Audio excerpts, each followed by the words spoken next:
आज प्रहार में सबसे पहले बात करेंगे पश्चिम बंगाल की, जहां शुवेंदु सरकार को राज्य की सत्ता संभाले 10 दिन हुए हैं, लेकिन मुख्यमंत्री नॉनस्टॉप धुआंधार फैसले ले रहे हैं। रेलवे स्टेशन के बाहर अवैध अतिक्रमण पर प्रशासन का बड़ा बुलडोजर एक्शन हुआ है।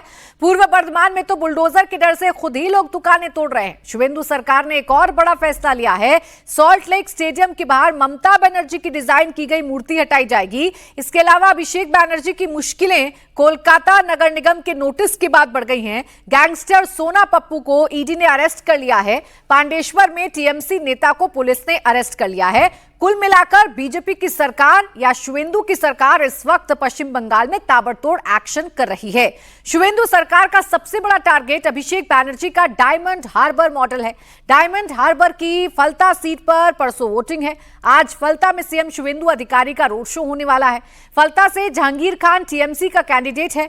फलता विधानसभा में चुनावी हिंसा के आरोपों के बाद आयोग ने 29 अप्रैल को हुए मतदान को रद्द कर दिया था।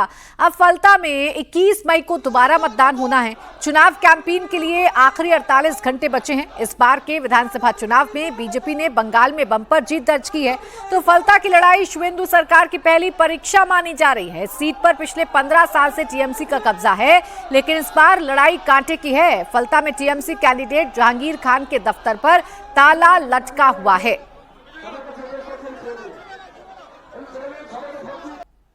बंगाल विधानसभा चुनाव का फाइनल चैप्टर, फाल्टा का फाइनल चैप्टर, वो विधानसभा जहां चुनाव की धांधली के चलते पूरा चुनाव रद्द कर दिया गया और अब 21 तारीख को चुनाव होना है। उससे पहले आज 19 तारीख को चुनाव प्रचार का आखिरी दिन है। इस वक्त हम फाल्टा में टीएमसी के कार्यालय पर मौजूद हैं। ऊपर से पोस्टर बैनर हटा दिए गए हैं, लेकिन झंडे अभी लगे हुए हैं। यहां लिखा गया है फाल्टा विधानसभा चुनाव कार्यालय तृणमूल कांग्रेस, लेकिन फिलहाल यहां ताला जड़ा हुआ है। ये वो इलाका है जहां कहा जाता था कि डायमंड हार्बर मॉडल चलता है। विरोधियों ने कहा कि डायमंड हार्बर मॉडल यानी डर और खौफ का मॉडल, जिसको लेकर अभिषेक बनर्जी ने दावा किया कि डायमंड हार्बर मॉडल को क्रैक करने में बीजेपी को 10 जन्म लेने होंगे। लेकिन अब बीजेपी की सरकार बंगाल में बन चुकी है। यहां पर एक बाय इलेक्शन के तौर पर इसे देखा जा रहा है, क्योंकि अब सरकार बनने के बाद यह चुनाव हो रहा है और सब विरोधी सवाल पूछ रहे हैं कि जहांगीर खान कहां है। एक वीडियो वायरल हुआ था जिसमें यूपी काडर के एक आईएएस आए, तो उन्होंने कहा किसी को नहीं धमकाएंगे। उनको कहा गया कि वो सिंघम है, तो जहांगीर खान ने जवाब दिया कि अगर वो सिंघम है तो मैं पुष्पा हूं।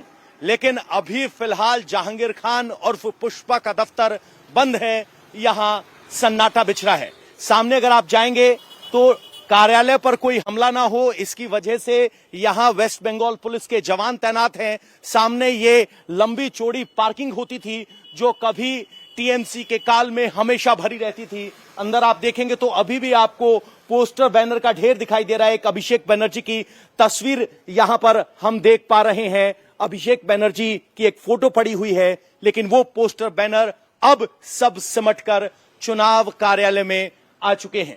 और जिस वक्त टीएमसी के कार्यालय में यह सन्नाटा पसरा है, उसी वक्त शुवेंदु अधिकारी आज फाइनल डे प्रचार करने के लिए, रोड शो करने के लिए फाल्टा पहुंच रहे हैं। मुख्यमंत्री शुवेंदु अधिकारी 25 किलोमीटर का रोड शो करेंगे, लेकिन जहां टीएमसी का कार्यालय है वहां सन्नाटा पसरा है। सबकी निगाहें अब की बार फाल्टा पर टिकी हैं कि फाल्टा में किस तरीके से भय मुक्त चुनाव होगा। और यहां सीएम पहले भी एक बार आ चुके हैं और कहा कि 1 लाख से जीतेंगे। हालांकि सबसे बड़ा सवाल यह है कि क्या डायमंड हार्बर मॉडल का ये फाइनल टेस्ट होगा और क्या ये चुनाव फ्री एंड फेयर हो पाएगा। इस बात को लेकर भी बहुत सारे सवाल हैं।